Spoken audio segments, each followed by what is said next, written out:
இப்படி குழந்தைக்கு சோறு ஊட்ட நிறைய பேருக்கு இங்க தெரியல.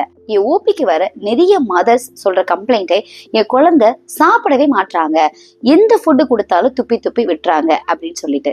இங்க மதர் பண்ற சின்ன சின்ன மிஸ்டேக்ஸ்னாலதான் குழந்தை சாப்பிடவும் மாட்டாங்க. ஒருவேளை சாப்பிட்றாங்க அப்படின்னா கூட கரெக்டான குரோத்தையும் டெவலப்மெண்ட்டும் அவங்க ரீச் பண்ண முடியல. அப்பேற்பட்ட சின்ன சின்ன மிஸ்டேக்ஸ் என்னென்ன அப்படின்னு சொல்லிட்டு ரெகுலரா நான் பாக்குற ஓபியில வர கம்ப்ளைண்ட்ஸ் ஆகட்டும், இல்ல நீங்க கமெண்ட்ல கேட்டது ஆன்லைன் கன்சல்டேஷன்ல நீங்க சொன்னதை வச்சு இந்த வீடியோவை நான் மேக் பண்ண போறேன். இந்த வீடியோல ஃபுல் அண்ட் ஃபுல் மதர்ஸ் பண்ற மிஸ்டேக்ஸ், அதுக்கு என்னென்ன சொல்யூஷன் அப்படிங்கறத நான் சொல்ல போறேன். வீடியோவை முதல்ல இருந்து கடைசி வரை ஸ்கிப் பண்ணாம பாருங்க. அப்பனாதான் நீங்க பண்ற மிஸ்டேக்ஸ் என்ன, அதுக்கு என்ன சொல்யூஷன் அப்படிங்கறத தெரிஞ்சுக்க முடியும். இதே மாதிரி குழந்தைகள் ரிலேட்டடான வீடியோஸ் உங்களுக்கு வேணும்னு நினைச்சீங்கன்னா நம்ம சேனலை சப்ஸ்கிரைப் பண்ணி வச்சுக்கோங்க. நான் உங்களுடைய டாக்டர் திவ்யா ராமமூர்த்தி, ராமநாதபுரத்தில் 40 வருடத்துக்கும் மேலாக மருத்துவ சேவையில் சிறந்து விளங்கும் சத்யா மருத்துவமனையில் குழந்தை மருத்துவராக இருக்கிறேன். இங்க நிறைய மதருடைய தவிப்பாவே இருக்கிறது, என் குழந்தை சாப்பிடவே மாட்டாங்க, இல்ல கரெக்டான வெயிட் போட மாட்டாங்க, ஒரு வாய் கொடுத்தாலுமே அதை துப்பி துப்பி விட்டுறாங்க, என்னதான் பண்ணி என் குழந்தைய சாப்பிட வைக்கணும் அப்படின்னு கேக்குறாங்க. நிறைய மதர் இங்க தவறா புரிஞ்சுக்கிறாங்க.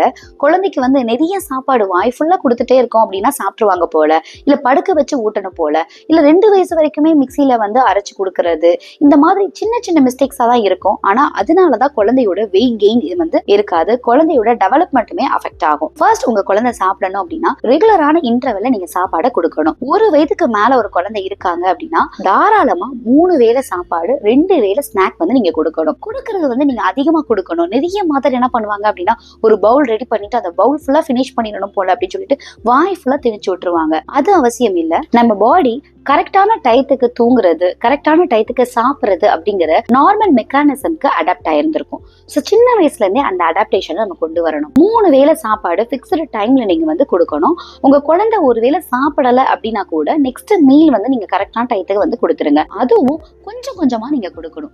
வாய் ஃபுல்லா நீங்க கொடுக்கறனால குழந்தைனால மெல்ல கூட முடியாம, குழந்தைக்கு எப்படி ஃபீல் இருக்கும் அப்படின்னா, வாய் ஃபுல்லா வச்சிருக்காங்களே, சஃபிகேட்டடா இருக்கும். அந்த ஃபுட்டை குழந்தை என்ஜாயே பண்ண மாட்டாங்க. நல்லா மென்னு சாப்பிட்டாங்க அப்படின்னாதான் அதோட ருசியுமே குழந்தைக்கு தெரியும். சோ கொஞ்சம் கொஞ்சமா கொடுங்க. ஒரு ஸ்பூன் எடுக்கிறீங்க அப்படின்னா கூட அரை ஸ்பூனா கொடுத்தா கூட ஓகே தான். நீங்க ஃபுல்லா வாய் ஃபுல்லா கொடுக்கணுங்கிறது அவசியம் இல்ல. நெக்ஸ்ட் நீங்க கொடுக்குற சாப்பாடு கொஞ்சம் சூடா இருந்துச்சு அப்படின்னா குழந்தை என்ஜாய் பண்ணி சாப்பிடுவாங்க. எப்பயுமே ஃபுட்டை பொறுத்த வரைக்கும் குழந்தையோட என்ஜாய்மெண்ட் அப்படிங்கிறது ரொம்பவே அவசியம். அதுக்கு நம்ம என்ன பண்ணணும், குழந்தைக்கு ஒரு பசியை தூண்டுற மாதிரி இருக்கணும். ஏன் ஹாட்டா கொடுக்கணும், குழந்தைகளுக்குமே அந்த அரோமா கிரியேட் ஆகிறப்போ, அந்த ஒரு வாசனை இதெல்லாம் வர்றப்போ பசியை தூண்டுற மாதிரி இருக்கணும். சோ ஹாட்டா நீங்க கொடுத்து பாக்குறீங்க அப்படின்னா குழந்தை டெஃபினட்டா சாப்பிடுவாங்க. நெக்ஸ்ட் மாடல் ஈட்டிங் அப்படின்னு சொல்லுவோம். அதாவது நீங்க எப்ப சாப்பிடுறீங்களோ அந்த டயத்துக்கு குழந்தையும் பக்கத்துல உட்கார வச்சு நீங்க சாப்பாடு ஊட்டலாம். இப்பெல்லாம் நல்லா ஹை சேர்ஸ் எல்லாம் வந்துருச்சு. சோ நீங்க டெஃபினட்டா குழந்தையும் உங்க கூட மீல் டைம்ல இன்க்ளூட் பண்ண ட்ரை பண்ணுங்க. நிறைய மாதிரி என்ன சொல்லுவாங்கன்னா, அந்த டயத்துல உழப்பி வச்சிடறாங்க, ரொம்ப அந்த இடத்தையும் மெஸ்ஸி ஆக்கிறாங்க அப்படின்னு சொல்றாங்க. சோ குழந்தை அந்த ஃபுட்டை ஃபினிஷ் பண்ணணும் அப்படிங்கறத தாண்டி குழந்தைக்கு நிறைய டெக்ஸ்சர்ஸ் இருக்கு, நிறைய டைப் ஆஃப் ஃபுட் இருக்கு, அது தொட்டு பாக்குறது, அதனால உணர்ச்சிகள் அவங்களுக்கு ஓகே இதுதான் ஃபுட் போல ஒரு டெக்ஸ்சர்ஸ் பாக்குறப்பயுமே அது இன்ட்ரெஸ்ட் வரும். இன்னொன்னு, உங்க குழந்தை உங்களை பாப்பாங்க, ஓகே எங்க வீட்டுல இப்படி சாப்பிடுறாங்க, இந்த டைப் ஆஃப் ஃபுட் எல்லாம் இருக்கு, நம்ம இதெல்லாம் சாப்பிடணும் போல அப்படின்னு சொல்லி நம்மளுக்கு ஏத்த மாதிரி குழந்தைய அடாப்ட் ஆக இது ரொம்பவே ஈஸியா இருக்கும். உங்க குழந்தையுமே சாப்பிடவே மாட்டாங்க, ஒரு வாய் கொடுத்தாலுமே துப்பி விட்டுறாங்க அப்படின்னு நீங்க நினைக்கிறீங்களா? நீங்க ஃபேஸ் பண்ற ப்ராப்ளம் என்ன அப்படிங்கறத கமெண்ட்ல தெரியப்படுத்துங்க. உங்களுடைய கமெண்ட்ஸை நான் படிச்சு அதுக்கு ரிப்ளை பண்றேன். உங்க குழந்தை ஹெல்த் ரிலேட்டடாவோ இல்ல டயட் ரிலேட்டடாவோ கன்சல்டேஷன் வேணும்னு நினைச்சீங்கன்னா டிஸ்பிளே தெரியுற நம்பரை யூஸ் பண்ணி என்னோட ஆன்லைன் கன்சல்டேஷன் நீங்க பெற்றுக்கலாம். நெக்ஸ்ட், குழந்தைக்கு ஒரு ஃபுட்டை பார்த்தோன்னே இன்ட்ரெஸ்ட் இருக்கணும். ஒண்ணு அந்த கலர்ஃபுல்லா இருக்கிறப்போ ரொம்பவே நிறைய குழந்தைங்க என்ஜாய் பண்ணி சாப்பிடுவாங்க. நெக்ஸ்ட் நீங்க ஒரு வார்ம்தா கொடுக்கறப்போ அதோட அரோமா அவங்களை ஸ்டிமுலேட் பண்ணிவிடும் அப்படின்னு சொல்லுவோம். நெக்ஸ்ட் என்ன பண்ணலாம் அப்படின்னா, ஒரு சின்ன ட்ரிக் என்னன்னா, குழந்தைக்கு நீங்க எந்த ஃபுட் கொடுக்குறீங்க அப்படின்னா அது ஃபர்ஸ்ட் ஒரு லிப்ஸ்ல வச்சு பாருங்க. குழந்தை அதை டேஸ்ட் பண்ணி பார்ப்பாங்க. அந்த டேஸ்ட் உங்களுக்கு பிடிச்சிருச்சு அப்படின்னா டெஃபினட்டா அவங்களே வாயை திறந்து வாங்க ஆரம்பிச்சிருவாங்க. ஸோ இது ரொம்பவே யூஸ்ஃபுல்லா இருக்கும். ட்ரை பண்ணி பாருங்க. நீங்க நிறைய மதர் என்ன பண்ணுவாங்க அப்படின்னா, ஒரு 3 வயசு வரைக்குமே குழந்தைக்கு தனியான ப்ரிப்பரேஷன், ஈவன் மிக்சில அடிச்சு கொடுக்கறது, தனி வெசல்ஸ் யூஸ் பண்ணி சமைப்பாங்க. இதெல்லாம் நீங்க முற்றிலும் தவறு. நீங்க அதை பண்ணணும் அவசியம் இல்லை. நான் யூஸ்வலா சொல்றது என்ன அப்படின்னா, ஒரு 1 இயர் ஆகுது அப்படின்னாவே குழந்தை தாராளமா உங்க வீட்டுல என்ன சமைக்கிறீங்களோ அதை நீங்க நல்லா மசிச்சு கொடுக்க ஆரம்பிச்சிடலாம். அந்த அளவுக்கு நீங்க அந்த குழந்தைய பழக்கி வைக்கலாம். ஸோ இதை சின்ன வயசுலயே நீங்க ஒரு 6 மாசத்துல ஃபுட் ஆரம்பிக்கிறப்ப இருந்தே நீங்க டிஃப்ரெண்ட் டைப் ஆஃப் ஃபுட் கொடுக்கறதாகட்டும், ஒரு ப்ரிப்பரேஷன்ஸ் மாத்தி மாத்தி கொடுக்கணும் கொடுக்கணும். நெக்ஸ்ட் ஃபுட்டை பொறுத்த வரைக்கும் ஃபுட் டைவர்சிட்டி அப்படிங்கிறது ரொம்பவே அவசியமா இருக்கு. அதுவும் ஏர்லி ஏஜ்ல சின்ன வயசுலயே குழந்தை நிறைய டைப் ஆஃப் ஃபுட்டு சாப்பிடுறது, நிறைய சத்து உள்ளதை சாப்பிடுறது, மைக்ரோ நியூட்ரியன்ட் இருக்கிற சாப்பாடு சாப்பிடுறது ரொம்பவே அவசியமா இருக்கு. நிறைய மதர் சொல்லுவாங்க, காலையில சத்து மாவு கொடுக்குறேன், மதியம் பருப்பு சாதம் கொடுக்குறேன், நைட்டு இட்லி கொடுக்குறேன், இதையே கொடுத்துட்டு இருப்பாங்க. குழந்தைக்கு ரொம்ப போர்டமா ஃபீல் பண்ணுவாங்க. ஃபுட் அப்படின்னாவே ஒரு என்ஜாய் இல்லாம அந்த டைம் வந்தாவே குழந்தை கிராங்கி ஆயிடுவாங்க.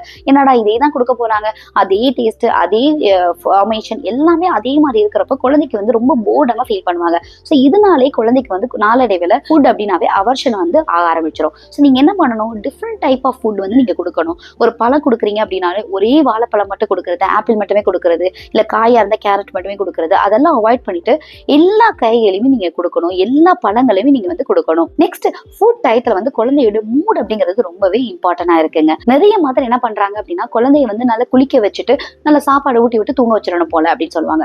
எப்பயுமே குழந்தை ஒரு குளிச்சுட்டு வராங்க அப்படின்னா கொஞ்சம் தூக்க கலக்கத்துல இருக்காங்க அப்படின்னு நீங்க அந்த டைத்துல கொடுக்கறத தாண்டி குழந்தை தூங்கி எந்திரிச்ச உடனே நீங்க சாப்பாடு நீங்க கொடுக்கலாம். அதுதான் பெட்டரா இருக்கும். தவிர குழந்தை ஒரு தூக்க கலக்கத்துல இருக்கப்போ சாப்பாடே அவங்க என்ஜாய் பண்ண மாட்டாங்க. இன்னொன்னு, சாப்பிட்ட உடனே தூங்குறனால குழந்தைக்கும் ரொம்ப ஹெவியா தான் ஃபீல் ஆகும். நிறைய மதர் பண்ற மிஸ்டேக் என்ன அப்படின்னா, குழந்தை படுக்க வச்சே சாப்பாடு ஊட்டி விட்டுருவாங்க, வாய் ஃபுல்லா திணிச்சு விட்டுருவாங்க. குழந்தைய சாப்பிட்டுருச்சு, அந்த பவுல் முடிஞ்சிருச்சு அப்படிங்கிறது மட்டும்தான் மதருக்கு ஓகே முடிச்சுட்டாங்கன்னு நினைக்கிறாங்க. அது முற்றிலும் தவறு. குழந்தை ஒரு 6 மாச குழந்தை டாக்டர் உட்கார மாட்டாங்க அப்படின்னு சொல்லுவாங்க. 6 மாச குழந்தை உட்கார்றது சப்போர்ட் பண்ணி தான் உட்காருவாங்க. ஸோ இப்பெல்லாம் ஒரு லோ சேர்ஸ்லாம் இதுக்குன்னே வந்துருச்சு. குழந்தை ஆப்போசிட்ல உட்கார வச்சு நீங்க நேரா உட்காந்து ஆஃபர் பண்றது ரொம்பவே நல்லது. இல்ல வீட்டுல யாராவது இருக்காங்க அப்படின்னா அவங்கள ஹோல்ட் பண்ண சொல்லிட்டு நீங்க ஆப்போசிட்ல இருந்து நீங்க ஸ்பூன் பை ஸ்பூனா நீங்க கொடுக்கலாம். மடியில படுக்க வச்சு கொடுக்கறனால குழந்தைக்கு ஆஸ்பிரேஷன் அப்படின்னு சொல்லக்கூடியது, அதாவது புறையேறது, இதெல்லாம் நடக்கிறதுக்கு சான்ஸ் அதிகமா இருக்கு. ஸோ இதை நீங்க டெஃபினட்டா அவாய்ட் பண்ணிடணும். நிறைய மதர் சொல்றது உண்டு, நான் என்னதான் ட்ரை பண்ணாலுமே என் குழந்தை சாப்பிட மாட்டாங்க டாக்டர், அதனால எனக்கு ரொம்ப டென்ஷன் ஆயிருது, நான் கத்திடுறேன் அப்படின்னு சொல்லிட்டு நல்லா நான் வச்சுக்கோங்க. உங்க குழந்தையோட ஃபுட் அப்படிங்கிறது ஃபுட்டை மட்டும் இல்லைங்க, அந்த மூட் எல்லாமே இம்பார்ட்டன்ட். ஸோ நீங்க ஒருவேளை ஒரு டென்ஷன் ஆகி கொஞ்சம் கோவப்பட்டு கத்துறது, நான் உனக்காண்டி இவ்வளவு கஷ்டப்பட்டு செஞ்சேன் நீ சாப்பிடல அப்படின்னு சொன்னீங்கன்னா குழந்தைக்கு நீங்க கஷ்டப்பட்டதெல்லாம் அந்த நேரத்துல புரியாது. ஜஸ்ட் அம்மா கோவப்படுறாங்க போலன்னு சொல்லி அவங்களும் அந்த குழந்தையுமே ஒரு மாதிரி ஒரு ஃபேஸ்ல இருப்பாங்க, ஒரு ஆங்கிரி மூட்ல இருப்பாங்க. ஸோ நீங்க என்னதான் ஃபுட்டு கொடுத்தாலுமே அதை என்ஜாயும் பண்ண மாட்டாங்க, சாப்பிடவும் மாட்டாங்க. இன்னொன்னு என்ன நடக்கும்னா, திரும்பி அதே ஃபுட்டை நீங்க நல்ல மூட்ல கொடுத்தா கூட குழந்தை சாப்பிடவே மாட்டாங்க.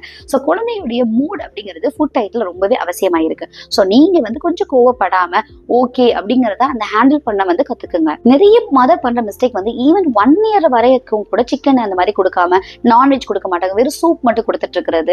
இன்னொன்னு, அலர்ஜி ஆகிற ஃபுட் எல்லாமே லேட்டா கொடுக்கணும் போல நினைச்சுக்கிறாங்க. நியூ ஸ்டடிஸ் என்ன சொல்றோம் அப்படின்னா, அலர்ஜி ப்ரூனா இருக்கிறாங்க, ஜெனட்டிக்கலாவே அவங்க வீட்டுல ஒரு அலர்ஜி இருக்கு, எஸ்பெஷலா சீ ஃபுட்ஸ் அலர்ஜியா இருக்கு அப்படின்னா அது ஏர்லியரா நீங்க இன்ட்ரடியூஸ் பண்றதுனால அந்த அலர்ஜி கொஞ்சம் கம்மி ஆகுது அப்படிங்கிறது தான். ஸோ நீங்க நான்வெஜ்லாம் தாராளமா 7 months 6 monthsலயே நீங்க ஸ்டார்ட் பண்ணலாம். நெக்ஸ்ட் மதர் பண்ற ஒரு பெரிய மிஸ்டேக் என்னன்னா, குழந்தைக்கு என்ன பிடிச்சிருக்கோ இல்ல அவங்க விருப்பப்பட்டு சாப்பிடுறாங்க, இது மட்டும் தான் சாப்பிடுறாங்க அப்படின்னு சொல்லி தொடர்ச்சியா அதையே கொடுத்துட்டு வந்துட்டு இருப்பாங்க. ஸ்நாக் என்ன அப்படிங்கிறதும் மீல் எது அப்படிங்கிறதுமே நிறைய மதருக்கு கன்ஃபியூஷன் ஆயிட்டு ஜஸ்ட் ஒரு வாழைப்பழத்தை மட்டுமே மீலா கொடுத்துட்டு இருப்பாங்க.